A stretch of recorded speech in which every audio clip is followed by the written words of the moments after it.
ದೇವರ ನಾಮಕ್ಕೆ ಸ್ತೋತ್ರವಾಗಲಿ. ಇವತ್ತಿನ ವಾಕ್ಯದಾಗ ದೇವರು ನಮ್ಮ ಜೊತೆ ಮಾತಾಡುವಂತಿದ್ದಾನೆ. ಪ್ರಾರ್ಥನೆ ಮೂಲಕ ನಾವು ಏನು ಬೇಕಾದರೂ ಜಯಿಸಬೇಕಂತೇಳಿ ಯೇಸು ಇವತ್ತು ನಿಮ್ಮ ಮಧ್ಯದಲ್ಲಿ ಮಾತಾಡುವಂತನಾಗಿದ್ದಾನೆ. ನಾವು ಇಲ್ಲಿ ಇಸ್ರಾಯೇಲನ್ನು ನೋಡ್ತೀವಿ. ಅವರು ಐಗುಪ್ತ ದೇಶದಿಂದ ಹೊರ ಬಂದಿದಾಗ ದೇವರು ಎಷ್ಟಾದ ಮಹತ್ವ ಕಾರ್ಯಗಳು ಮತ್ತು ಎಷ್ಟೆಲ್ಲ ಮಿರಕಲ್ಸ್ಗಳು ಮಾಡಿದನು. ಅವೆಲ್ಲವನ್ನು ವರ್ಣಿಸುತ್ತಾ ನಾವು ದೇವರ ಸನ್ನಿಧಿಗೆ ಹೋಗಬೇಕು. ಅವೆಲ್ಲ ಕಾರ್ಯಗಳು ನೆರವೇರಬೇಕಾದ್ರೆ ಮೋಶೆ ಮಾಡಿದ ಒಂದೇ ಕಾರ್ಯ ಏನು? ಪ್ರಾರ್ಥನೆ. ನಾವು ದೇವರ ಸಮ್ಮುಖದಲ್ಲಿ ಹೋಗಿ ಎಷ್ಟೆಲ್ಲ ಪ್ರಾರ್ಥಿಸ್ತೇವೆ, ಎಷ್ಟೆಲ್ಲ ವಿಜ್ಞಾಪನೆ ಮಾಡ್ತೇವಲ್ಲ, ಆ ಪ್ರಾರ್ಥನೆಗೆ ಉತ್ತರ ಕೊಡುವಂತ ದೇವರಾಗಿದ್ದಾನೆ. ಮೋಶೆ ಯಾವಾಗ ಹೋಗಿ ಪ್ರಾರ್ಥಿಸಿದಾಗ, ಯಾವಾಗ ಮಹತ್ವ ಕಾರ್ಯಗಳು ನಡೆದಾಗ, ಯಾವಾಗ ಐಗುಪ್ತ ದೇಶದಲ್ಲಿ ಹೊಸವಾದ ಕಾರ್ಯಗಳು ತೋರಿಸಿದ್ದಾರೆ ಯೇಸು, ಒಂದೊಂದು ಅದ್ಭುತ ಶಕ್ತಿಗಳು, ಅದೆಲ್ಲ ಯಾವಾಗ ಮೋಶೆ ಪ್ರಾರ್ಥಿಸಿದಾಗ ಆ ಕಾರ್ಯಗಳು ಆರಂಭವಾಗಿದ್ದವು. ಯಾವಾಗ ಮೋಶೆ ಪ್ರಾರಂಭಿಸಿದ ಪ್ರಾರ್ಥನೆ ಮಾಡುವಾಗ ಆ ಕಾರ್ಯಗಳೆಲ್ಲ ನಿಂತು ಹೋಗುತ್ತಾ ಇರುವುದು. ಅದಕ್ಕೆ ಇವತ್ತು ನಿಮ್ಮ ಜೀವಿತದಲ್ಲಿ ಪ್ರಾರ್ಥನೆ ಎನ್ನುವ ಈ ಪದ ಎಷ್ಟು ಅದ್ಭುತವಾಗಿದೆ. ನಿಮ್ಮ ಪ್ರಾರ್ಥನೆಗೆ ದೇವರು ಯಾವ ರೀತಿಯಾಗಿ ಉತ್ತರ ಕೊಡುವಂತನಾಗಿದ್ದಾನೆ. ಪ್ರಾರ್ಥನೆ ಮಾಡುವಾಗ ನೀವೆಷ್ಟು ಯಥಾರ್ಥ ಉಳ್ಳವರಾಗಿರಬೇಕು. ಪ್ರಾರ್ಥನೆ ಮಾಡುವಾಗ ನೀವು ಏನೇನು ಗಮನಿಸಬೇಕು. ದೇವರ ಸನ್ನಿಧಿಗೆ ಹೋಗುವಾಗ ನಿಮ್ಮ ನಡವಳಿಕೆ ಯಾವ ರೀತಿಯಾಗಿರ್ಬೇಕಂತೇಳಿ ದೇವರು ಇವತ್ತಿನ ಜೊತೆ ಮಾತಾಡುವಂತನಾಗಿದ್ದಾನೆ. ನಾವು ಮೊದಲನೇದಾಗಿ ನೋಡ್ತೇವೆ ವಿಮೋಚನಾ ಕಾಂಡ 15ನೇ ಸಂಧಿ 26ನೇ ವಚನ. ಇಲ್ಲಿ ಇಸ್ರಾಯೇಲರು ಏನ್ ಮಾಡ್ತಾರ? ಅವರ ಐಗುಪ್ತ ದೇಶದಿಂದ ಹೊರಬಂದು ಕೆಂಪು ಸಮುದ್ರವನ್ನು ದಾಟಿದ ಮೇಲೆ ಆ ದೊಡ್ಡ ಅದ್ಭುತ ಕಾರ್ಯ ದೇವರು ಆ ಕೆಂಪು ಸಮುದ್ರವನ್ನು 2 ಭಾಗ ಮಾಡಿ ಅವರನ್ನು ಐಗುಪ್ತ ದೇಶದಿಂದ ಬಂದಿದ್ದ ರಥಗಳು ಆ ಫಾರೋನ ಸೈನ್ಯವೆಲ್ಲ ಏನಾಯ್ತು? ನೀರಿನಲ್ಲಿ ಮುಳುಗಿದು ಪಟ್ಟಿತ್ತು. ಆ ನಂತರ ಅವರು ಆ ಒಣಗಿದ ನೆಲದಿಂದ ಆ ದಡೆಗೆ ಹೋಗಿ ಮುಟ್ಟಿದಾಗ ಅಲ್ಲಿಂದ 3 ದಿವಸ ಪ್ರಯಾಣ ಮಾಡ್ತಾರೆ. ನಿಲ್ಲಲಾರದೆ, ನೀರು ಕುಡಿಯದೆ. ನೋಡಿ ದೇವರು ಅವರ ಮೇಲೆ ಎಷ್ಟು ಅದ್ಭುತ ಶಕ್ತಿ. ಅಲ್ಲಿ ಚಿಕ್ಕ ಮಕ್ಕಳು ಇದ್ದಿದ್ದರು, ದೊಡ್ಡವರು ಇದ್ದಿದ್ದರು, ಪ್ರೆಗ್ನೆಂಟ್ ಲೇಡಿ, ಮುದುಕರು, ಎಲ್ಲರೂ ಯೌವನಸ್ಥರು ಇದ್ದರು. ಆದರೂ ಹಗಲು ರಾತ್ರಿ 3 ದಿವಸ ಅಡವಿಯಲ್ಲಿ ಪ್ರಯಾಣ ಮಾಡಿ ಅವರಿಗೆ ನೀರಿಳಿಕೆ ಆಗಿತ್ತು. ಅವರು 3 ದಿವಸ ಸೇರಿದ ಮೇಲೆ ಸೆರೀನೆಂಬ ಸ್ಥಳಕ್ಕೆ ಸೇರಿದರು. ಅಲ್ಲಿ ನೀರಿಗೆ ಹುಡುಕಾಡಿದಾಗ ಒಂದು ಸ್ಥಳದಲ್ಲಿ ನೀರಿದ್ದಾಗ ಆ ನೀರು ಕುಡಿದು ನೋಡಿದಾಗ ನೀರು ಏನಿತ್ತು? ಕಹಿಯಾಗಿ ಇದ್ದಿತ್ತು. ಕಹಿಯಾಗಿದ್ದಾಗ ದೇವರಿಗೆ ಏನ್ ಮಾಡ್ತಾರ? ಗುಣಗುಟ್ಟುವುದಕ್ಕೆ ಸ್ಟಾರ್ಟ್ ಮಾಡ್ತಾರ. ಆ ಜನರೆಲ್ಲ ಏನ್ ಮಾಡ್ತಾರ? ಮೋಶನ ಮೇಲೆ ಗುಣಗುಟ್ಟುವಂತರಾಗಿದ್ದಾರೆ. ಅಲ್ಲಿ ದೇವರು ಅವರಿಗೆ ಐಗುಪ್ತ ದೇಶದಿಂದ ಬಿಡಿಸಿ ಇಲ್ಲಿವರೆಗೆ ತಂದಿದ ಒಂದೊಂದು ಅದ್ಭುತ ಕಾರ್ಯ ಮಾಡಿದ ಅವರ ತಲೆಯಲ್ಲಿ ಯಾರಿಗೂ ಜ್ಞಾಪಕ ಬಂದಿದೆ. ಯಾಕಂದ್ರೆ ಅವರು ದೇವರನ್ನು ಅಂಗೀಕರಿಸಲೇ ಇಲ್ಲ. ಆ ಮೋಶೆ ಎಷ್ಟು ಹೇಳ್ತಾ ಇದ್ದಿದ್ದ ಆ ಮಾತಿಗೆ ವಿಧೇಯರಾಯ್ತಿರು. ಯಾವ್ದಾದ್ರು ಕಷ್ಟ ಬಂದಿದ ತಕ್ಷಣ ಏನ್ ಮಾಡ್ತಿರು? ಮೋಶೆಗೆ ಗುಣಗುಟ್ಟುವಂತರಾಗಿದ್ದರು. ದೇವರಿಗೆ ಏನ್ ಮಾಡ್ತಾ ಇದ್ದಿರು? ಮೊರೆ ಹಿಕ್ಕುತ್ತಾ ಇದ್ದಿಲ್ಲ. ನೋಡ್ರಿ, ಇವರೆಲ್ಲರೂ ಕುಂತಿ ದೇವರಿಗೆ ಪ್ರಾರ್ಥಿಸಿದರೆ ದೇವರು ಅವರಿಗೂ ಉತ್ತರ ಕೊಡುವಂತನಾಗಿದ್ದನು. ಆದರೆ ಅವ್ರು ಏನ್ ಮಾಡ್ತಾರ? ಮೋಶೆಯ ಸಂಗಡ ಹೋಗಿ ಗುಣಗುಟ್ಟುವುದಷ್ಟು ಆರಂಭಿಸ್ತಾರೆ. ಯಾರಂತ ಹೇಳ್ತಾರ? ನೀನು ನಮ್ಮನ್ನ ಐಗುಪ್ತ ದೇಶದಿಂದ ಯಾಕೆ ತಂದಿದ್ದೀವಿ? ನಾವಿನ್ನ ಅಲ್ಲೇ ಇದ್ದು ಇನ್ನ ಸರಿಯಾಗಿತ್ತು. ನಮ್ಮ ಸಾಯಕ್ಕಿಂತ ಮೊದಲು ಕುಡಿಲಕ್ಕಾದ ನೀರು ಸಿಕ್ತು. ನೀ ಅರಣ್ಯದಾಗ ತಂದಿ ನಮಗ್ ಕೊಲ್ಲಕ್ ತಂದಿದ್ಯಾ? ನೀ ಘೋರವಾದ ಜಂಗಲದಾಗ ನಮ್ಮನ್ನ ಯಾರು ನೀರು ಕುಡಿಸ್ತಾರ? ಈ ಕೈ ನೀರು ಯಾರು ನೀರು ಮಾಡ್ತಾರ? ಆದ್ರೂ ದೇವರು ಅವರ ಒಂದು ಗುಣಗುಟ್ಟಿಗೆ ಏನ್ ಮಾಡ್ತಾನ? ಶಾಂತವಾಗಿ ಕಾಯ್ದಾಡ್ತಾನೆ. ಯಾಕಂದ್ರೆ ಆತನ ವಾಗ್ದಾನಗಳನ್ನು ಪೂರೈಸುವಂತ ದೇವರಾಗಿದ್ದಾನೆ. ಆತನ ಅಬ್ರಾಹ್ಮನಿಗೆ ಮಾತು ಕೊಟ್ಟಿರ್ತಾನ, ನಿನ್ನ ಸಂತತಿಗೆ ಏನ್ ಮಾಡ್ತೇನೆ ನಾನು? ಹಾಲು ಜೇನು ಹರಿಯುವ ದೇಶದಲ್ಲಿ, ಕಾನಾನ್ ದೇಶದಲ್ಲಿ ಮತ್ತೆ ತಿರುಗಿ ಬರಮಾಡುತ್ತೇನೆ ಅಂತೇಳಿ ವಾಗ್ದಾನ ಮಾಡಿದ ಒಂದೇ ಕಾರಣಕ್ಕೆ ಅವರೆಷ್ಟೇ ದೇವರನ್ನು ಗುಣಗುಟ್ಟಿದರು ಅವ್ರಿಗೆ ಕ್ಷಮೆಪಣೆ ಮಾಡ್ತಾನೆ. ಆದರೆ ದುಷ್ಟಾತ್ಮನಿಂದ ಎಷ್ಟು ಜನಗಳಲ್ಲಿ ಕಾರ್ಯ ಮಾಡ್ತಿದ್ದಾರಲ್ಲ ಅವರಿಗೆಲ್ಲ ಹತವಾಗಿ ಮಾಡುವಂತ ದೇವರಿಗೆ ನೋಡ್ತೇವೆ. ನೋಡ್ರಿ, ದೇವರು ಏನ್ ಮಾಡ್ತಾರೆ? 26ನೇ ಸಂಧಿಯಲ್ಲಿ ನಾವು ನೋಡ್ತೇವೆ, ನೀವು ನಿಮ್ಮ ದೇವರಾದ ಯೆಹೋವನ ಮಾತು ಶ್ರದ್ಧೆಯಿಂದ ಕೇಳಿ ಆತನ ದೃಷ್ಟಿಗೆ ಸರಿಬೀಳುವುದನ್ನು ಮಾಡಿ ಆತನ ಯಜ್ಞಗಳಿಗೆ ವಿಧೇಯರಾಗಿದ್ದು ಆತನ ಕಟ್ಟಳೆಗಳನ್ನೆಲ್ಲ ಅನುಸರಿಸಿ ನಡೆದರೆ ನಾನು ಐಗುಪ್ತರಿಗೆ ಉಂಟು ಮಾಡಿದ ವ್ಯಾಧಿಗಳಲ್ಲಿ ಒಂದನ್ನು ನಿಮಗೆ ಬರಗೂಡಿಸುವುದಿಲ್ಲ. ಆಮೇಲೆ ನೋಡಿ ಏನಂತ ದೇವರು, ನಾ ಮಾಡಿದ ಕಟ್ಟಳೆಗಳು, ನಾ ನಿಮಗೆ ಏನು ಆದೇಶ ಕೊಟ್ಟಿದ್ದೀನಿ, ಯಾವ ರೀತಿಯಾಗಿ ಬದುಕಬೇಕು, ಯಾವ ರೀತಿಯಾಗಿ ನೀವು ನಡಿಬೇಕು, ನನ್ನ ವಾಗ್ದಾನಗಳು ಏನವ, ನಾ ನಿಮ್ಗೆ ಯಾವ ಯಾವ ವಾಕ್ಯಗಳು ನೀವು ಕೊಟ್ಟಿದೆ ಅದ್ರ ಮೇಲೆ ನಡೆದ್ರೆ ಐಗುಪ್ತರಿಗೆ ಎಷ್ಟೆಲ್ಲ ಹಿಂಸೆಗಳಾಗಿದವಲ್ಲ ಆ ಒಂದು ವ್ಯಾಧಿಯು ನಿಮ್ಮ ಮೇಲೆ ಬರಲ್ಲ. ಎಲ್ಲಿ ನೀವು ದೇವರಿಗೆ ಮೊದಲನೇದಾಗಿ ಮರ್ಯಾದೆ ಕೊಡಬೇಕು, ದೇವರ ವಾಕ್ಯಕ್ಕೆ ಶ್ರದ್ಧೆಯಿಂದ ಕಾಯ್ಕೊಂಡು ನಡಿಬೇಕು. ಮೂರನೇದಾಗಿ ದೇವರ ಮಾರ್ಗದ ಮೇಲೆ ನಡಿಬೇಕು. ದೇವರು ಇದು ತಪ್ಪಂತ ಹೇಳಿದ ಮೇಲೆ ನೀವು ತಪ್ಪಂತೆ ಕಾರ್ಯ ಹಿಡಿಬೇಕು. ನಿಮ್ ಕೈಯಿಂದ ಆಗ್ತಾ ಇಲ್ಲ ಅಂದ್ರೆ ದೇವರು ಏನಂತ, ನನಗೆ ಪ್ರಾರ್ಥಿಸು, ನಿನ್ ರೋಗ ಹೋಗ್ತಾ ಇಲ್ಲ ಪ್ರಾರ್ಥಿಸು. ಮುಂದೆ ನೋಡಿ ಓದ್ತೇವೆ ಏನಂತನ, ಯೆಹೋವನೆಂಬ ನಾನೇ ನಿಮಗೆ ಆರೋಗ್ಯದಾಯಕನು. ಆಮೆನ್. ನೋಡು, ಆರೋಗ್ಯದಾಯಕನಂದ್ರೆ ಯೆಹೋವ ರಾಫ. ಯೆಹೋವ ರಾಫ ಅಂದ್ರೆ ಯೆಹೋವನೆಂಬ ನಾನೇ ನಿಮಗೆ ಆರೋಗ್ಯದಾಯಕನು. ಯಾವಾಗ ನೀವು ಅನಾರೋಗ್ಯದಲ್ಲಿ ಬಿದ್ದಾಗ ಏನ್ ಮಾಡ್ಬೇಕು, ಯೆಹೋವ ರಾಫ ನೀನೇನು ವಾಗ್ದಾನ ಮಾಡಿರಿ, ನೀನು ಆರೋಗ್ಯದಾಯಕನಾಗಿ ನಮ್ಮನ್ನು ಕಾಯ್ದು ಕಾಪಾಡ್ತಿದ್ದೀರಿ. ಈ ರೋಗದಿಂದ ನಮ್ಮ ಪ್ರತಿನಿತ್ಯ ಯಾಕೆ ಹೋಗ್ತಾ ಇಲ್ಲ ಅಂದ್ರೆ ದೇವರು ಏನನ್ನ, ನನ್ನ ಆಜ್ಞೆಗಳು ಕೈಕೊಂಡು ನಡೆದೇ ಹೋದರೆ ನಿಮ್ಗೆ ಏನ್ ಮಾಡ್ತೆ, ಐಗುಪ್ತರಿಗೆ ಯಾವ ರೀತಿಯಾಗಿ ರೋಗ ಬರಿಸಿದೆ ಆ ರೋಗಗಳು ನಿಮ್ಮಲ್ಲಿ ಬರ ಮಾಡ್ತೇನೆ ಅಂತ ಹೇಳಿದ್ದಾನೆ. ನೋಡ್ರಿ, ದೇವರು ಯಾವುದು ಪಾಪ ನೋಡುವುದಿಲ್ಲ. ನೀವು ಮಾಡುವ ಪಾಪಕ್ಕೆ ದೇವರು ಕೊಡುವಂತ ರೋಗಗಳು ಬರುವಂತದಾಗಿದೆ. ದೇವರಿಗೆ ಆ ವಿದ್ಯತೆ ಆದಾಗ ಮಾತ್ರ ಏನಾಗ್ತದ, ನಿಮಗ್ ರೋಗಗಳು ಬರುವುದು ಸ್ಟಾರ್ಟ್ ಆಗ್ತದ. ಎಲ್ಲಿವರೆಗೆ ನಿಮಗೊಂದು ರೋಗ ಬಂದದಂತ ತಿಳ್ಕೋಬೇಕು, ನಾವು ಪಾಪದಲ್ಲಿ ಅತಿ ಘೋರವಾಗಿ ಬಿದ್ದೋಗಿದ್ದೆವು. ನಾವು ಅಲ್ಲಿ ನೋಡ್ತೇವೆ, ಹೊಸ ಒಡಂಬಡಿಕೆಯಲ್ಲಿ ನೋಡ್ತೇವೆ, ಮತ್ತಾಯನಲ್ಲಿ ಒಬ್ಬನು 38 ವರ್ಷದಿಂದ ಕಾಲಿಲ್ಲದೆ ಬಿದ್ದಿರ್ತಾನೆ, ಬೇಡ್ಕೊಲ ಕೂಡ್ತಾನೆ ಅಲ್ಲೇ 38 ವರ್ಷ ಆದ್ಮೇಲೆ ದೇವರು ಅವನ ಸನ್ನಿಧಿಗೆ ಹೋಗ್ತಾರ. ಅವನ ನೋಡಿ ಅವನಿಗೆ ಕರುಣೆ ಪಟ್ಟು 31 ವರ್ಷ 8 ವರ್ಷದಿಂದ ಇವನು ಇದೇ ಹಾಸಿಗೆಯಲ್ಲಿ ಇದೇ ಜಾಗದಲ್ಲಿ ಪ್ರತಿನಿತ್ಯ ಬೇಡ್ಕೊಳಕ್ ಬೀಳ್ತಾನಲ್ಲ ಅಂತ ಹೇಳಿ ಕನಿಕಾರ ಪಟ್ಟಿ ಅವನ ಕಾಲುಗಳು ಬರು ಮಾಡುವಂತೆ ಸ್ವಸ್ಥ ಮಾಡ್ತಾನೆ. ಆದರೆ ದೇವರು ತಿರುಗಿ ಏನ್ ಹೇಳ್ತಾನೆ ಅವನಿಗೆ, ನೀನು ಇನ್ನು ಮುಂದೆ ಪಾಪ ಮಾಡಬೇಡ, ನೀನು ಘೋರವಾಗಿ ಪಾಪ ಮಾಡಿದಕ್ಕಾಗಿ ನಿನಗೆ ಈ ರೋಗ ಬಂದಿತ್ತು. ನಿನ್ನ 2 ಕಾಲುಗಳು ನಾಡಿಯೋಕೆ ನಿನ್ನ ಮೈ ಎಲ್ಲ ಏನಿತ್ತು ಒಂದು ಸುಂದು ಬಿದ್ದಿದ, ಕೈ ಕಾಲಲ್ಲಿ ಬಲ ಇದ್ದಿದ, ಅವನಿಗೆ ಎರಡು ಕಾಲುಗಳು ಇಲ್ಲದ ಏನಂತ ದೇವರು, ನೀನು ಘೋರ ಪಾಪ ಮಾಡಿದಿ ಹಿಂದ, ಅದಕ್ಕಾಗಿ ನಿನಗೆ ಈ ರೋಗ ಬಂದಿತ್ತು ಅಂತ ಹೇಳ್ತಾ. ನೋಡ್ರಿ, ಯಾವಾಗ ನಮ್ಗೆ ರೋಗದ ಒಂದು ಹಾಸಿಗೆ ಬಂತು, ರೋಗದ ಕಾರ್ಯದಲ್ಲಿ ನಾವು ನಡೆಯುತ್ತೇವೋ, ನಾವು ಲೋಕಕ್ಕೆ ಯೇಸುವಿಗೆ ವಿರೋಧವಾಗಿ ನಡೆದ ತಿಳ್ಕೋಬೇಕು, ಇದು ಪಾಪದಿಂದ ಬಂದಿದ ರೋಗ. ಅದರಿಂದ ಹೊರ ಬರಬೇಕಾದ್ರೆ ಪಶ್ಚಾತ್ತಾಪದ ಪ್ರಾರ್ಥನೆ ಮೊದಲನೇದಾಗಿ ಅಂಗೀಕರಿಸಬೇಕು. ನಮ್ಮ ಪಾಪಗಳು ಯಾವ್ಯಾವ ನಾವು ದೇವರ ಮುಂದೆ ಅಂಗೀಕರಿಸಿದಾಗ ಮಾತ್ರ ನಮ್ಮ ಪಾಪಗಳು ಬಿಡಿಸಲ್ಪಡ್ತದ. ಯೇಸು ನಿಮ್ಮ ಹೃದಯದಲ್ಲಿ ಬರ್ತಾನ, ನೀವು ಯಥಾರ್ಥ ಮನಸ್ಸಿನಿಂದವರು ಆಗ್ಬೇಕು, ಅವಾಗ ನಿಮ್ಮ ಪಾಪ ಕ್ಷಮಿಸಲ್ಪಡುವಂತದಾಗ್ತದ. ಎರಡನೇದಾಗಿ ನಿತ್ಯವಾಗಿ ಪ್ರಾರ್ಥಿಸಬೇಕು. ಪ್ರಾರ್ಥನೆ ಮಾಡಿದಾಗ ನಿಮ್ಮ ಪಾಪಗಳು, ನಿಮ್ಮ ದ್ರೋಹಗಳು, ನೀವು ಯಾರ ಹೃದಯ ನೋಯಿಸ್ತಾ ಇದ್ದೀರಿ, ಯಾರ ಮನಸ್ಸು ಕೊಲ್ಲುತ್ತಾ ಇದ್ದೀರಿ, ಯಾರಿಗೇನು ಹೊಂಚಾಗ್ತಾ ಇದ್ದೀರಿ ಎಂಬುದು ನಿಮಗೆ ಪವಿತ್ರಾತ್ಮನು ಪ್ರತಿನಿತ್ಯ ಮಾತಾಡುವಂತನಾಗಿದ್ದಾನೆ. ಆ ಮಾತಾಡಿದಾಗ ನೀವು ಪವಿತ್ರಾತ್ಮನಿಗೆ ಕಾರ್ಯ ಮಾಡಿ ನಡೆಯುತ್ತಾ ಇರ್ತೀರಿ. ಅವಾಗ ನಿಮ್ಗೆ ಅರು ಹುಟ್ಟುತ್ತದೆ, ಹೌದು ಇದು ಮಾಡುವುದು ತಪ್ಪಾದ ಕೆಲಸ, ನಾನು ಯೇಸುವಿನ ಆಜ್ಞೆ ಮೇಲೆ ಯೇಸುವಿನ ಮಾತಿನ ಮೇಲೆ ನಡಿಬೇಕಂತೇಳಿ ಇಲ್ಲಿ ದೇವರು ಮಾಡಿದ ವಾಗ್ದಾನ ಮೇಲೆ ನಡೀತೀರಿ. ಅದೇ ರೀತಿಯಾಗಿ ಆ 38 ವರ್ಷ ಕಾಲಿಲ್ಲದೆ ಬಿದ್ದಿದ್ದವನಿಗೆ ಯೇಸು ಕರುಣೆ ಪಟ್ಟಿ ಅವನನ್ನು ಕ್ಷಮಿಸಿ ಮತ್ತೆ ಅವನಿಗೆ ಬೋಧಿಸಲ್ಪಡ್ತಾನೆ. ಏನಂತ, ಇನ್ಮುಂದೆ ಪಾಪ ಮಾಡಬೇಡ, ಹಿಂದೆ ನೀನು ಮಾಡಿದ ಪಾಪಕ್ಕೆ 38 ವರ್ಷ ನೀನು ಗಾಳಿದಿ, ಮತ್ತೆ ಮುಂದೆ ಪಾಪ ಮಾಡದಿಂದ ನರಕದ ಬಾಗಿ ನಿನ್ನ ಮರಣಕ್ಕೆ ಹೋಗ್ತಿ ಅಂತ ದೇವರು ಹೇಳ್ತಾನ. ಆದರೂ ದೇವರು ಇಷ್ಟು ಕನಿಕಾರ ಉಳ್ಳವನಾಗಿದ್ದಾನೆ. ನೀನು ಪಾಪ ಮಾಡಿದಾಗ ನೀನು ಪಶ್ಚಾತ್ತಾಪ ಪಟ್ಟಾಗ ಎಲ್ಲ ನಿನ್ನನ್ನು ಕ್ಷಮಿಸಿ ನಿನ್ನನ್ನು ರಕ್ಷಿಸುವಂತನಾಗಿದ್ದಾನೆ. ಯಾಕಂದರೆ ಆತ ನಮ್ಮ ಪಾಪಗಳು ಹೊತ್ತುಕೊಳ್ಳುವುದಕ್ಕಾಗಿ ಲೋಕದ ಮೇಲೆ ಬಂದ, ಆತನ ಪಾಪವನ್ನು ಜಯಿಸಿದ, ನಮಗಾಗಿ ಆತನ ಪಾಪ ಸ್ವರೂಪಿಯಾದ. ಆದರೆ ನೀವು ಬಿಡಲಾರದಂತ ಒಂದು ಮಾರ್ಗ ಬಿಡದೆ ಯೇಸುವಿನ ಹೃದಯ ಪ್ರತಿನಿತ್ಯ ನೋಯಿಸ್ತಾ ಇರ್ತೀರಿ. ಆದರೆ ಯೇಸು ಕ್ಷಮಿಸುವಂತನಾಗಿದ್ದಾನೆ. ಪವಿತ್ರಾತ್ಮ ದೇವರು ಕ್ಷಮಿಸಲ್ಲ. ಪವಿತ್ರಾತ್ಮ ದೇವರ ಹೃದಯ ನೋಯಿಸಿದರೆ ಆತ ನಿಮ್ಮ ಸನ್ನಿಧಿಯಲ್ಲಿ ಬಂದು ನಿಲ್ಲುವಂತನಲ್ಲ.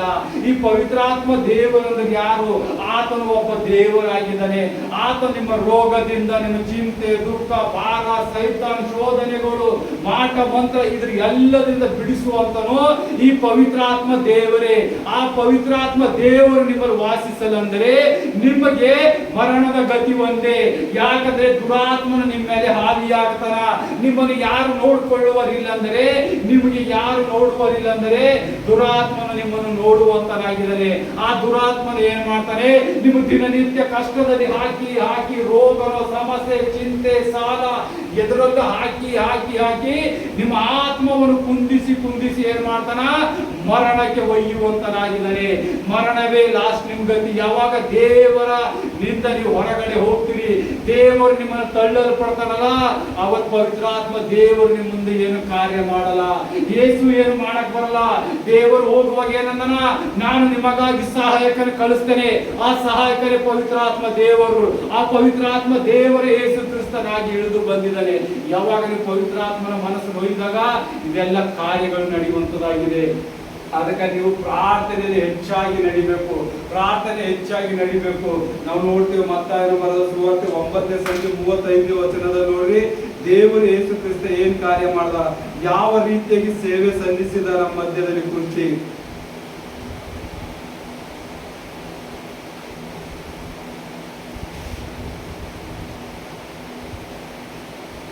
ಯೇಸು ಎಲ್ಲ ಊರುಗಳನ್ನು ಹಳ್ಳಿ ಪಳ್ಳಿಗಳನ್ನು ಸುತ್ತಿಕೊಂಡು ಅವರ ಸಭಾ ಮಂದಿರಗಳಲ್ಲಿ ಉಪದೇಶ ಮಾಡುತ್ತಾ ಪರಲೋಕ ರಾಜ್ಯದ ಸುವಾರ್ತೆಯನ್ನು ಸಾರಿ ಹೇಳುತ್ತಾ ಎಲ್ಲ ತರದ ಬ್ಯಾನೆಗಳನ್ನು, ಎಲ್ಲ ತರದ ರೋಗಗಳು, ಎಲ್ಲ ತರದ ಬ್ಯಾನೆಗಳು ವಾಸಿ ಮಾಡುತ್ತಾ ಬಂದನು. ನೋಡ್ರಿ, ಆಮೇಲೆ ಹಲ್ಲೆಲೂಯ. ದೇವರು ಏನ್ ಮಾಡ್ದ, ಆತನು ಎಲ್ಲ ಊರುಗಳು ಹಳ್ಳಿಗಳಿಗೆ ಹೋಗಿ ಏನ್ ಮಾಡ್ದ, ಸುವಾರ್ತೆ ಸಾರುತ್ತಾ ಹೋದ. ಶುಭವಾರ್ತೆ ಸಾರುತ್ತಾ ಹೋದ. ಸಭಾ ಮಂದಿರಗಳಲ್ಲಿ ಹೋಗಿ ವಾಕ್ಯಗಳು ಹೇಳ್ತಾ ಬಂದ. ದೇವರ ರಾಜ್ಯದ ಕುರಿತಾಗಿ ಏನ್ ಮಾಡ್ದ, ಸುವಾರ್ತೆ ಸಾರ್ದ. ಈ ದೇವರ ರಾಜ್ಯ ಯಾವ್ದದ, ಆತನು ಕರ್ತನಾದ ಯೇಸು ಕ್ರಿಸ್ತ ಬಂದಿದ ಕಾರ್ಯನ ಎದಕ್ಕಾಗಿ ಬಂದಿದ್ದೇನೆ, ಏನದ ಸತ್ಯ ಅಂತ ಹೇಳಿ ಜನರಿಗೆ ಸಾರ್ದ. ಆದರೆ ಏನಿದ್ದರು, ಜನರು ರೋಗದಿಂದ ನರಳಾಡ್ತಿದ್ದರು. ಯಾಕಂದ್ರೆ ಪಾಪದಲ್ಲಿ ಬಿದ್ದು ಘೋರವಾಗಿ ಪಾಪದಲ್ಲಿ ಬಿದ್ದಿದ್ದರು. ಬಿದ್ದಾಗ ದೇವರು ಅವ್ರ ಮೇಲೆ ಕನಿಕಾರ ಪಟ್ಟು ಅವರೆಲ್ಲರನ್ನು ಸ್ವಸ್ಥತೆ ಮಾಡ್ದ, ಬಿಡುಗಡೆ ಕೊಟ್ಟ. ರೋಗದಿಂದ, ದೆವ್ವಗಳಿಂದ, ಎಲ್ಲರಿಂದ ದೇವರು ಏನಂತಾನ, ನೋಡು ಕುರಿಗಳಿಲ್ಲದ ಕುರುಬನಿಲ್ಲದ ಕುರಿಗಳಂತೆ ಆಗಿದ್ದಾರೆ ಜನರ ಅಂತ ಹೇಳಿ ಕರುಣೆ ಪಡ್ತಾನೆ ದೇವರು. ಯಾಕಂದ್ರೆ ನಾವು ಇವತ್ತು ಸತ್ಯವೇದ ಓದುವಂತ ಜ್ಞಾನ ನಮಗೆ ಕೊಟ್ಟಿದ್ದಾರೆ ದೇವರು. ನಮ್ಮನ್ನು ಯೋಚನೆ ಮಾಡುವಂತ ಶಕ್ತಿ ಕೊಟ್ಟಿದ್ದಾನ. ಆದರೂ ಈ ಸತ್ಯವಾದ ತೆಗೆದು ನಾವೇನು ಓದುವಂತರಿಲ್ಲ, ನಾವು ಪ್ರಾರ್ಥಿಸುವಂತರಿಲ್ಲ. ದೇವರು ಏನ್ ಕೇಳ್ತಾನ, ಪ್ರಾರ್ಥನೆ ಮಾಡ್ರಿ, ಪ್ರಾರ್ಥನೆ ಮಾಡ್ರಿ. ಪ್ರಾರ್ಥನೆ ಯಾರು ಮಾಡಲ್ಲ. ನಿಮ್ಮ ರೋಗ ಬಂದಾಗ ಪ್ರಾರ್ಥನೆ ಮಾಡಲ್ರಿ, ನೀವು ಖುಷಿ ಇದ್ದ ಪ್ರಾರ್ಥನೆ ಮಾಡಲ್ರಿ, ದುಃಖದ ಪ್ರಾರ್ಥನೆ ಮಾಡಲ್ರಿ, ಸಾಲ ಬಂದ ಪ್ರಾರ್ಥನೆ ಮಾಡಲ್ರಿ. ಪ್ರಾರ್ಥನೆ ಅಂದ್ರೆ ನಿಮ್ಮ ಜೀವಿತದಾಗ ಏನಾದ 5 ನಿಮಿಷ ಹೋಗಿ ನಾ ಪ್ರಾರ್ಥನೆ ಮಾಡಿ, ನಾ ಬರ್ತೇ ದೇವ್ರೇ ನನಗೆ ಕಾಪಾಡು, ನಾ ಹೋಗ್ಲತ್ತೆ ದೇವ್ರೇ ನನಗೆ ಇದು ಕೊಡು ಅದು ಕೊಡು, ಇದು ಪ್ರಾರ್ಥನೆ ಅಲ್ಲ. ನೀನು ನಿನ್ನ ಜೀವಿತವೆಲ್ಲ ದೇವರಿಗೆ ಸಮರ್ಪಿಸಿ ದೇವರಿನಲ್ಲಿ ಇಳಿಬೇಕು, ದೇವರಿನ ಜೊತೆ ಮಾತಾಡ್ಬೇಕು. ಇವತ್ತು ವಾಕ್ಯ ಹೇಳುವಾಗ ನಿನ್ನ ಹೃದಯದಲ್ಲಿ ಇಳಿಬೇಕು ಅಂದ್ರ ನೀನು ಅಷ್ಟು ಯಥಾರ್ಥವಾಗಿ ಪಶ್ಚಾತ್ತಾಪ ಪಟ್ಟು ದೇವರಿಗೆ ನೀನು ಸಮರ್ಪಿಸಿದಾಗ ನಿನ್ನ ಹೃದಯದಲ್ಲಿ ಹೇಳಿದ ವಾಕ್ಯನೇ ಹೋಗಿಲ್ಲ.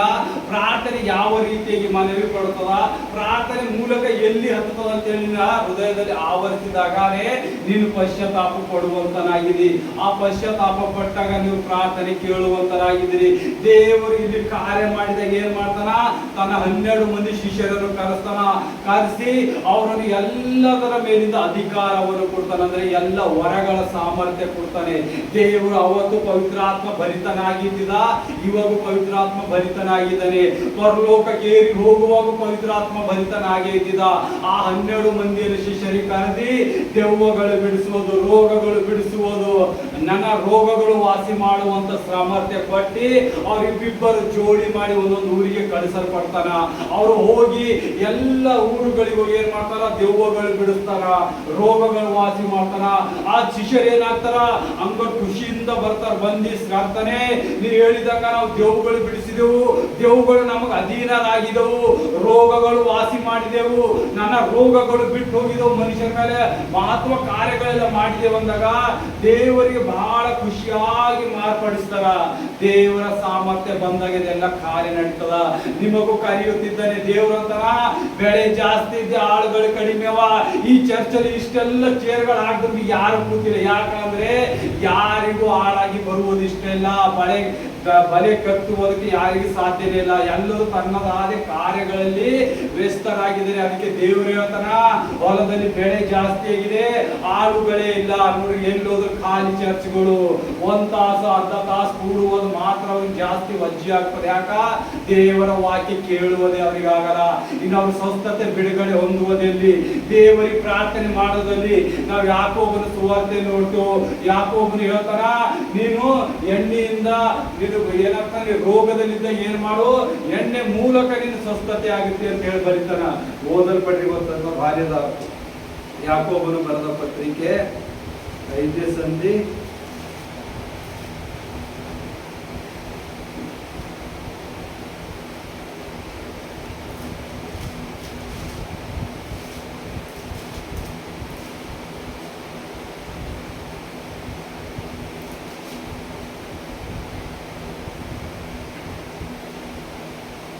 'ನಿಮ್ಮಲ್ಲಿ ಆಸ್ಪದವಾಗಿರುವವನು ಇದ್ದಾನೋ ಅವನು ಸಭೆಯ ಹಿರಿಯರನ್ನು ಕರೆ ಕಳುಹಿಸಿ ಅವರು ಕರ್ತನ ಹೆಸರಿನಿಂದ ಅವನಿಗೆ ಎಣ್ಣೆ ಹಚ್ಚಿ ಅವನಿಗೋಸ್ಕರ ದೇವರನ್ನು ಪ್ರಾರ್ಥಿಸಲಿ. ನಂಬಿಕೆಯಿಂದ ಮಾಡಿದ ಪ್ರಾರ್ಥನೆ ರೋಗಿಯನ್ನು ರಕ್ಷಿಸುವನು, ಕರ್ತನು ಅವನನ್ನು ಎಬ್ಬಿಸುವನು. ಮತ್ತು ಪಾಪ ಮಾಡಿದವನಿಗಾದರೆ ಅದು ಪರಿಹಾರವಾಗುವುದು. ಹೀಗಿರಲು ನೀವು ಸ್ವಸ್ಥರಾಗಬೇಕಾಗದೆ.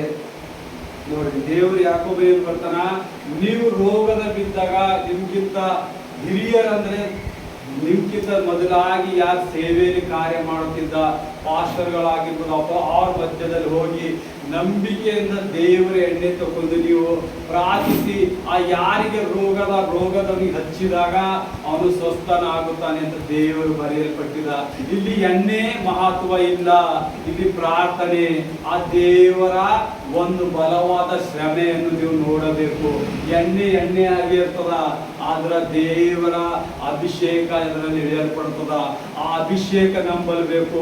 ಇಲ್ಲಿ ಯಾಕೋಬನಿಗೆ ಯಾಕಾಗಿ ನಿಮ್ಗೆ ಬರೆಯಲ್ಪಡ್ತಾನೆ ಅಂದ್ರೆ, ದೇವರು ಹೇಳಿದ ಒಂದೊಂದು ಕಾರ್ಯಗಳು ವರ್ಣಿಸ್ತಾ ಇರ್ತಾರ. ಅವ್ರು ದೇವರ ಜೊತೆ ಓಡಾಡಿ ದೇವರು ಏನೇನು ಕಲಿಸಿದಾರ, ಎಣ್ಣೆ ಪರಿಶುದ್ಧ ಅಂತ ಹೇಳಿ ಕಾಯಲ್ಪಡ್ತದೆ. ನಾವು ಹಳೆ ಒಡಂಬಡಿಕೆಯಲ್ಲಿ ನೋಡ್ತೇವೆ. ಮತ್ತೆ ಸೌಲನು ಮತ್ತೆ ದಾವಿದ ರಾಜನು ಮತ್ತೆ ಮುಂದೆ ಅವನ ಮಗನನ್ನು ಏನ್ ಮಾಡ್ತಾರ, ಎಣ್ಣೆ ಅಭಿಷೇಕ ಮಾಡ್ತಾರ. ಅಭಿಷೇಕ ಅಂದ್ರೆ ಏನು? ಆಶೀರ್ವಾದ, ಅನಾಯಿಂಟಿಂಗ್. ಈ ಅನಾಯಿಂಟಿಂಗ್ ಯಾರಿಂದ ಬರ್ತದ? ತಂದೆಯಾದ ಯೇಸು ಕ್ರಿಸ್ತನಿಂದ ಬರ್ತದ. ಆ ಅನಾಯಿಂಟಿಂಗ್ ಅಲ್ಲಿ ಏನಿರ್ತದ? ರೋಗ ನಿರೋಧಕ ಇರ್ತದ, ನಿನ್ನನ್ನು ಬದುಕುವಂತ ಶ್ರಮೆ ಕೊಡುವಂತದ, ಸಾಯುವಂತವನಿಗೆ ಬದುಕುವಂತ. ಆದ್ರೆ ಎಣ್ಣೆ ಒಂದು ಪವಿತ್ರವಾಗಿ ಎಣಿಸಲ್ಪಡ್ತಾರ. ಆ ಎಣ್ಣೆಯಲ್ಲಿದ್ದಂತ ಬಲವು ನೀವು ಕಾಣುವಾಗ ನೀವು ದೇವರ ಪ್ರಸನ್ನತೆ ನೋಡ್ತೀರಿ. ಅದು ಬರೀ ಎಣ್ಣೆ ಆಗಿರ್ತದೆ ಎಲ್ಲಿವರೆಗೆ? ದೇವರ ಪ್ರಾರ್ಥನೆಯಲ್ಲಿ ಇರಲಾರದಾಗ. ನಾವು ನೋಡ್ತೇವೆ, ಫಿಲಿಪ್ಪನು ತಿಮೋತಿಗೆ ಏನಾಗ್ತದ, ಎಲ್ಲೋ ನೀರು ಕುಡಿದು ಅವ್ರು ಏನಂತಾರ, ಆಸ್ಪದಕವಾಗಿ ಬಹಳ ರೋಗದಲ್ಲಿ ಬಿದ್ದಿರ್ತಾನ, ಸಾಯುವ ಪರಿಸ್ಥಿತಿಯಲ್ಲಿ ಇರ್ತಾನ. ಅವಾಗ ಪೌಲನು ಏನ್ ಮಾಡ್ತಾನ, ಅವನಿಗಾಗಿ ಪ್ರಾರ್ಥಿಸಲ್ಪಡ್ತಾನ. ಅವನ ಮೇಲೆ ಕೈ ಇಕ್ಕಿ ಪ್ರಾರ್ಥಿಸ್ತಾನೆ. ಅವನಿಗೆ ಏನ್ ಮಾಡ್ತಾನ, ದ್ರಾಕ್ಷರಸವು ಬೆರೆಸಿ ಕುಡಿಸಿದಾಗ ಅವನ ಆರೋಗ್ಯವಂತನಾಗುವಂತ ನೋಡ್ತೇವೆ. ನೋಡಿ, ದೇವರು ಒಂದೊಂದು ಕಾರ್ಯಕ್ಕೂ ಏನ್ ಮಾಡಿದ್ದೇನೆ, ಪ್ರಾರ್ಥನೆ. ಅದೇ ಪೌಲನು ಏನ್ ಮಾಡ್ತಾನ, ಅಸರ್ ಸೀಮೆಗೆ ಹೋದಾಗ ಒಬ್ಬ ಸೇವಕನ ಮನೆಯಲ್ಲಿ ಅವನ ತಂದೆ ಏನಾಗ್ತಾನ, ಜ್ವರದಿಂದ ರಕ್ತ ಕಾರುವಂತನಾಗಿರ್ತಾನೆ. ಅಲ್ಲಿ ಪೌಲನು ಏನ್ ಮಾಡ್ತಾನ, ಏನಾದ್ರೂ ಹೊಸದಾದ ಜಡಿಬುಟ್ಟಿ ಕೊಡಲ್ಲ. ಅಲ್ಲಿ ಮೊಳಕಾಲು ಊರಿ ಆ ಮನುಷ್ಯನನ್ನ ಕೈ ಮುಟ್ಟಿ ಪ್ರಾರ್ಥಿಸ್ತಾನ. ಅವಾಗ ಅವನ ಸ್ವಸ್ಥತೆ ಹೊಂದುವಂತನಾಗಿದ್ದಾನೆ. ಏನ್ ಮಾಡಿದನು? ಕರ್ತನಾದ ಯೇಸು ಕ್ರಿಸ್ತನ ಹೆಸರಲ್ಲಿ ಏನ್ ಮಾಡ್ದ? ಪ್ರಾರ್ಥನೆ ಮಾಡ್ದ. ಅದೇ ಹಡಗಿನಲ್ಲಿ ಹೋಗುವಾಗ ಪ್ರಾಯದ ಹುಡುಗ ಏನ್ ಮಾಡ್ತಾನ, ಕಿಟಕಿಯಲ್ಲಿ ಕೂಡ್ತಾನ ಮ್ಯಾಲ 2ನೇ ಫ್ಲೋರಲ್ಲಿ. ಅವ್ನು ನಿತ್ಯ ಎತ್ತಿ ಕೆಳಗೆ ಬಿದ್ದು ಸತ್ತು ಹೋಗಲ್ಪಡ್ತಾನ. ಪೌಲನ್ ಏನ್ ಮಾಡ್ತಾನ, ಅವನು ಸತ್ತಿಲ್ಲ ಅಂತ ಹೇಳಿ ಅವ್ರ ರೂಮಿಗೆ ಕರ್ಕೊಂಡು ಏನ್ ಮಾಡ್ತಾನ, ಪ್ರಾರ್ಥನೆ ಮಾಡ್ತಾನ. ಜಸ್ಟ್ ಏನ್ ಮಾಡ್ತಾನ? ದೇವರಿಗೆ ಮಹಿಮೆ ಪಡಿಸ್ತಾನ. ಆ ಸತ್ತೋಗಿದ ಹುಡುಗ ಏನ್ ಮಾಡ್ತಾನ? ಪ್ರಾಯದವನು ಎದ್ದು ಕೂಡುವಂತನಾಗಿದ್ದಾನೆ. ಅದೇ ಪೌಲನು ಅದೇ ಸೀಮೆಯಲ್ಲಿ ಒಂದು ದಡಕ್ಕೆ ಇಳಿದು ಒಂದು ಊರಲ್ಲಿ ಹೋದಾಗ ಚಳಿಗಾಲ ಹೆಚ್ಚಾದಾಗ ಏನ್ ಮಾಡ್ತಾನ? ಒಂದು ಕಟ್ಟಿಗೆಗಳು ತೆಲ್ಲಕ್ಕೆ ಹೋಗಿ ಬೆಂಕಿ ಕಾಸ್ಕೊಳಕ್ ಹೋಗಿ ಕಟ್ಟಿ ತರುವಾಗ ಅವನಿಗೆ ಹಾವು ಕಚ್ಚಲ್ಪಡ್ತದ. ಆ ಹಾವಿಗೆ ಏನ್ ಮಾಡ್ತಾನೆ? ಬೆಂಕಿಯಲ್ಲಿ ಚೆಲ್ತಾನ. ನನಗೆ ಹಾವು ಕಚ್ಚದಂತ ಊರೆಲ್ಲ ಓಡಾಡಿಲ್ಲವ, ದೇವರಿಗೆ ಪ್ರಾರ್ಥನೆ ಮಾಡಿ ಎಲ್ಲೇ ಮಲ್ಕೋತಾನ. ಅಲ್ಲಿದ್ದ ಸುತ್ತ ಮಂದಿ ಅಂತಾರ, ಆಯ್ತವ ಸತ್ತೋದನಲ್ಲೇ ಹಾವು ಕಚ್ಚಿ ಅಂತಾರ. ಆದ್ರ ಎದ್ದಿ ಮತ್ತೆ ಸುವಾರ್ತೆ ಸಾರುವುದಷ್ಟು ಪ್ರಾರಂಭ ಮಾಡ್ತಾನ. ಎದ್ದಿದ್ದ ಬಲ ಬಂತು ಪೌಲಿಗೆ. ಪವಿತ್ರ ಆತ್ಮ ದೇವರು ಇವತ್ತು ನಿಮ್ಮ ಜೀವಿತದಲ್ಲಿ ಇಷ್ಟೆಲ್ಲ ಕಾರ್ಯಗಳು ದೇವರು ಮಾಡಿದ್ರೆ ಒಂದು ವರ್ಣಿಸರಿ. ನೀವು ಒಣ ಅದೇ ಪಾಪದ ಜೀವಿತ, ಅಪಾಪದ ಜೀವಿತ, ಬಾಯಲ್ಲಿ ಏನ್ ಬರ್ತದ, ಹೊಟ್ಟೆ ಒಳಗೆ ಏನ್ ಕಾಡ್ಬೇಕು ಅದೆಲ್ಲ ಮಾತುಗಳಿಂದ ಆಡಿ ಆಡಿ ದೇವರಿಗೆ ಆವಿಧೇಯರಾಗ್ತಾ ಇದ್ದೀರಿ. ದೇವರ ಕಾರ್ಯಕ್ಕೆ ಆವಿಧೇಯರಾಗಿ ದೇವರಲ್ಲಿ ಭಯ ಭಕ್ತಿ ಇಲ್ಲ. ದೇವರಲ್ಲಿ ಯಾಕೋಬನ ಮುಖಾಂತರ ಬರೆಯಲ್ಪಡ್ತಾನ. ಏನಂತ? ಎಣ್ಣೆ ಹಚ್ಚಿ ಪ್ರಾರ್ಥಿಸ್ರಿ, ರೋಗಗಳು ವಾಸಿ ಆಗ್ತಾವ. ಪೌಲನ ಏನ್ ಮಾಡ್ತಾನ? ಅಸರ್ ಸೀಮೆಗೆ ಹೋದಾಗ ಅಲ್ಲಿ ಒಂದು ಸಭೆ ಆಗ್ತದ. ಎಲ್ಲರೂ ಜನರು ಬಂದಾಗ ಎಣ್ಣೆ ಮೂಲಕ ಆತರ ಹುಡುಕು ಮುಟ್ಟಿದಾಗ ಏನಾಗ್ತಾರ? ಜನರು ಸ್ವಸ್ಥತೆ ಆಗುವಂತದ್ದಿದ್ದಾರೆ, ದೆವ್ವಗಳು ಬಿಟ್ಟು ಹೋಗ್ತದೆ. ಆದರೆ ಅದೇ ಕಾಲದಲ್ಲಿ ಅಲ್ಲಿಬ್ಬ ಜನರಿರ್ತಾರೆ, ಪರಿಸರ ಮಕ್ಕಳು. ಅವ್ರು ಏನ್ ಮಾಡ್ತಾರ?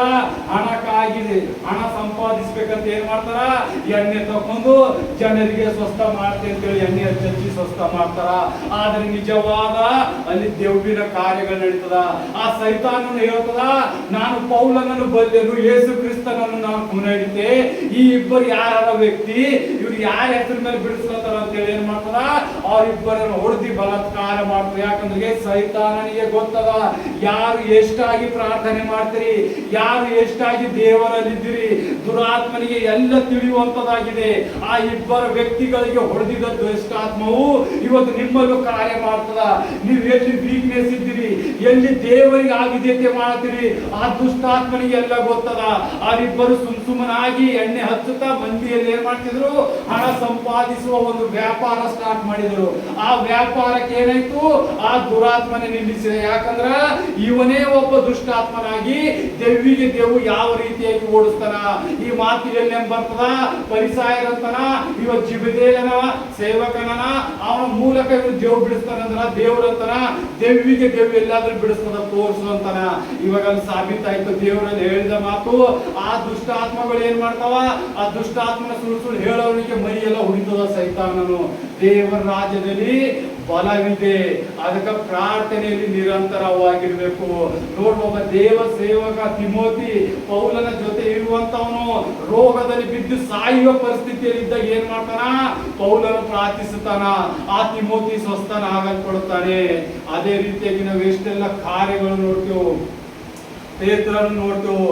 ಪೀಟರ್ ಏನ್ ಮಾಡ್ತಾನ? ದೇವರು ಹೋಗಿದ ಮೇಲೆ ಅವನಿಗೆ ಬಲವಾದ ಸಾಮರ್ಥ್ಯ, ಪವಿತ್ರ ಆತ್ಮನ ಅವನ ನೆರಳಿನ ಮೂಲಕ ರೋಗಗಳು ಸ್ವಸ್ಥವಾದವು, ದೆವ್ವಗಳು ಬಿಟ್ಟು ಹೋದವು. ಎದರಿಂದ? ಆತನ ನೆರಳಿಂದ, ಖಾಲಿ ಶಾಡೋಲಿಂದ. ಅಂತ ಬಲವಾದ ಶಕ್ತಿ ನಿಮ್ಮ ಮೇಲೆ ಇಳಿಸುವಂತ ದೇವರಾಗಿದ್ದಾನೆ. ಅದಕ್ಕೆಲ್ಲ ಏನ್ ಕಾರಣ ಅದ? ಪ್ರಾರ್ಥನೆ ಮಾಡಬೇಕು. ದೇವರಿಗೆ ಏನ್ ವಿಧೇಯತೆ ಅದ, ದೇವರಿಗೆ ಯಾವುದು ಕೆಟ್ಟವಾದ ಕೆಲಸವಾದ, ದೇವರಿಗೆ ಅದಕ್ಕೆ ಹೇಸುತ್ತಾನ, ಇದೆಲ್ಲ ನೀವು ಪರಿಚಯ ಮಾಡ್ಕೋಬೇಕು. ಇಲ್ಲ ನನಗೆ ಇದೇ ಜೀವನ ಇಷ್ಟ ಅದ ಅಂದ್ರೆ ನರಕದ ಭಾಗ್ಯ ರೆಡಿ ಇದೆ. ಫಸ್ಟ್ ನರಕ ಈ ಭೂಮಿ ಮೇಲೆ, ಎರಡನೇ ನರಕ ಮೇಲಿದೆ. ಆ ನರಕದಲ್ಲೂ ಜನ್ಮ ಹೋಗ್ತಾ ಇರ್ತದ. ಹಂಗೆ ಅಲ್ಲಿ ಯಾರು ನೀವು ಬಿಡಿಸಲಿಲ್ಲ. ಇಲ್ಲಂತೂ ಏನೋ 10-20 ವರ್ಷ 20 ವರ್ಷ ನೀವು ನರಕ ಅನುಭವಿಸಬಹುದು. ಅಲ್ಲಂತೂ ಪೂರಾ ಲೈಫ್ ಟೈಮ್ ದೇವರು ಅಂತೆ ಇಲ್ಲದಂಗ ನರಕ ಬಾಧೆಯಲ್ಲಿ ಹಾಕುವಂತನಾಗಿದ್ದಾನೆ. ಅದಕ್ಕಾಗಿ ದೇವರ ಸನ್ನಿಧಿಯಲ್ಲಿ ನಾವು ಎಷ್ಟು ಹೆಚ್ಚಾಗಿ ಪ್ರಾರ್ಥಿಸ್ತೇವೋ ನಮ್ಮ ಹೃದಯ ಆತನ ಕಡೆ ಬರುವಂತದಾಗಿದೆ. ನೀವು ಪವಿತ್ರ ಆತ್ಮನಲ್ಲಿ ಬಲವಾಗಿ ಹೊಂದುತ್ತೀರಿ. ಏಂಜಲ್ಗಳು ನಿಮ್ಮ ಸುತ್ತ ಬರುವಂತರಾಗಿದ್ದಾರೆ. ನಿಮ್ಗೆ ಶೋಧನೆ ಬರೋಕ್ಕಿಂತ ಮುಂಚೆಗೆ ಆತನೇ ನಿಮಗಾಗಿ ಯುದ್ಧ ಮಾಡುವಂತನಾಗಿದ್ದಾನೆ. ಇದಕ್ಕೆ ನೀರಿಗಿಂತ ಹೆಚ್ಚಿಗಾಗಿ ದೇವರು ಇರಬೇಕು. ಆ ಇಸ್ರಾಯೇಲರಿಗೆ ಕೈ ನೀರಿಗೆ ಏನ್ ಮಾಡ ದೇವರು ಅದೇ ತಪ್ಪಲು ಮತ್ತೆ ಅದೇ ಎಣ್ಣೆ ಅಂತ ಹೇಳ್ಕೊರಿ, ಆ ತಪ್ಪಲು ಒಳಗೆ ಹಾಕಿದಾಗ ಆ ನೀರು ಸಿಹಿ ಆಗಿತ್ತು, ಆ ಎಣ್ಣೆ ಹಚ್ಚಿದಾಗ ಆ ರೋಗವು ಸ್ವಸ್ಥವಾಗಿತ್ತು. ಇಲ್ಲಿ ಎಲ್ಲದರಲ್ಲಿ ಒಂದೇ ಕಾರ್ಯ, ಯೇಸುವಿನ ಆತ್ಮವೇ ಚಲಿಸ್ತೈತೆ. ಅಲ್ಲ ಯಾವ ಎಣ್ಣೆಯು ಸ್ವಸ್ಥ ಮಾಡ್ತಾ ಇದ್ದಿಲ್ಲ, ಯಾವ ಗಿಡದ ಎಲೆಯು ಸ್ವಸ್ಥ ಮಾಡ್ತಾ ಇದ್ದಿಲ್ಲ. ಪ್ರಾರ್ಥನೆ ಮೂಲಕ, ನಂಬಿಕೆ ಮೂಲಕ ಯೇಸು ಹೇಳಿದ ಹಾಗೆ ನೀ ಎಲಿ ಹಾಕು, ಸ್ವಸ್ಥತೆ ಆಯ್ತು. ಎಲಿಶಗೆ ಏನ್ ಹೇಳ್ದ, ಬಾಯಿದಾಗ ಉಪ್ಪು ಹಾಕು, ಉಪ್ಪು ಹಾಕಿದಾಗ ಊರಿಗೆಲ್ಲ ರಕ್ಷಣೆ ಆಯ್ತು. ರಕ್ಷಣೆ ಆಗದಲ್ಲಿ ಅವರೆಲ್ಲ ಯೇಸು ಕ್ರಿಸ್ತ ನಂಬುವಂತರಾದರು ಎಲಿಶನ ಮೂಲಕ. ಅದೇ ದೇವರು ಇವತ್ತು ನಿಮ್ಮಲ್ಲಿ ಕಾರ್ಯ ಮಾಡುವಂತನಾಗಿದ್ದಾನೆ. ನೀವೆಷ್ಟೇ ಹೃದಯ ಬಂದಿರ್ಬೋದು, ಹೃದಯದಲ್ಲಿ ಕಠಿಣ ಇದ್ದಿರ್ಬೇಕು, ರೋಗ, ಚಿಂತೆ, ದುಃಖ, ಸುಳ್ಳು, ಮೋಸ ಬೇಕಾಗದೆಲ್ಲ ಮಾಡಿರ್ಬೇಕಾದ್ರೆ ದೇವರಿನ ಸಮ್ಮುಖದಲ್ಲಿ ನಿಂತರ ಆ ಆಶೀರ್ವಾದ ಕೊಡುವಂತನಾಗಿದ್ದಾನೆ. ಆಮೇಲೆ ವಾಕ್ಯಕ್ಕಾಗಿ ಸ್ತೋತ್ರ ಯೇಸುವೆ, ಪ್ರಾರ್ಥಿಸೋಣ. ಅಪ್ಪ ತಂದೆ ಯೇಸುವೆ, ನಿನ್ನ ಪರಿಶುದ್ಧ ನಾಮಕ್ಕಾಗಿ ಸ್ತೋತ್ರ ಯೇಸಪ್ಪ, ಈ ಅದ್ಭುತ ಕಾರ್ಯಕ್ಕಾಗಿ ಸ್ತೋತ್ರ ಯೇಸಪ್ಪ. ನಿನ್ನಲ್ಲಿ ಬಲವಾಗಿ ಪ್ರಾರ್ಥಿಸುವಂತೆ ಈ ಮಕ್ಕಳನ್ನು ಕಾರ್ಯ ಮಾಡಿಸಿ ಯೇಸಪ್ಪ. ಈ ಬಂದಿದ್ದ ಎಲ್ಲ ಮಕ್ಕಳ ಮೇಲಿನ ಆಶೀರ್ವಾದ, ಅಭಿಷೇಕ, ಉನ್ನತದ ಅಭಿಷೇಕದ ಮಳೆ ಇಳಿದು ಬರಲಿ. ಎಲ್ಲ ದುಷ್ಟಾತ್ಮಗಳು, ಮಾಟ ಮಂತ್ರ, ಪಿಶಾಚಿ, ರೋಗ, ದರಿದ್ರ ಎಲ್ಲ ಮುರಿಯಲ್ಪಡಲಿ. ಸುಖ, ಜೀವನ, ಶಾಂತಿ, ಸಮಾಧಾನ, ಕಾಲುವೆ ನೀರಲ್ಲಿ ಬೆಳೆದ ಗಿಡದಂತೆ ಬೆಳೆದಿ ಮಕ್ಕಳು ಉನ್ನತಿ ಎನಿಸಲಿ ಯೇಸಪ್ಪ. ಇನ್ನು ಹೆಚ್ಚಾಗಿ ಅಭಿವೃದ್ಧಿ ಪಡೆಯಲಿ. 1000 ತಲೆವರೆಗೂ ನಿನ್ನನ್ನು ಆರಾಧಿಸುವಂತೆ ಇವರು ಮಕ್ಕಳ ಸಂತಾನದವರೆಗೆ ಹೆಚ್ಚಾಗಲಿ ಬರಲಿ. ಸುಖ ಸಮೃದ್ಧಿಯಿಂದ ಸ್ವಾಮಿ ಫೈನಾನ್ಸಿಯಲ್ ಬ್ರೇಕ್ ಥ್ರೂ ಮಾಡಿ ಮಕ್ಕಳ ಮೇಲೆ ಯೇಸಪ್ಪ. ಆರೋಗ್ಯ ಭರಿತರಾಗಿಡಿ ಯೇಸಪ್ಪ.